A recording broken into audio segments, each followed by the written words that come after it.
అందరికీ నమస్కారం.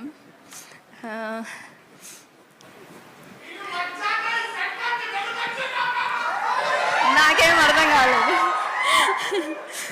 సత్యం సుందరం నాకు మా టీంకి మాత్రమే స్పెషల్ కాదు, చూసే ఆడియన్స్ అందరికి కూడా స్పెషల్ అవుతుందని నమ్ముతున్నాను. ఎందుకంటే 96 ఎలాంటి మ్యాజిక్ క్రియేట్ చేస్తుందో మన అందరికీ తెలుసు. ఇది దానికన్నా ఎక్కువ మ్యాజిక్ చేస్తుందేమో అని అనిపిస్తుంది. ఇప్పుడే ఇందాక రాకెన్ మౌలి గారు చాలా బాగా చెప్పారు మూవీ గురించి. ఆయన ఫిల్మ్ చూశారు కాబట్టి మీరు అంత బాగా చెప్పారు. మొన్న విజయ్ సేతుపతి సార్ కాల్ చేశారు డైరెక్టర్కి, ఆయన కూడా చాలా బాగా చెప్పారంట. సూర్య సార్కి మాటలు రాలేదంట మూవీ చూశాక. ఇవన్నీ విన్నాక నేను వెయిట్ చేయలేకపోతుంది, నేను ఇంకా చూడలేదు ఫిలింని. సో 96 లాంటి ఫిలిం చేసినందుకు, మళ్ళీ సత్యం సుందరం చేసినందుకు ప్రేమ్ సార్కి చాలా థ్యాంక్స్. అండ్ ఈ 2 ఫిలిమ్స్కి గోవింద్ వసంత్ సార్తో కలిసి ఇంత మంచి సోల్ఫుల్ మ్యూజిక్ ఇచ్చినందుకు ఇంకా పెద్ద థ్యాంక్స్. కార్తీ సార్,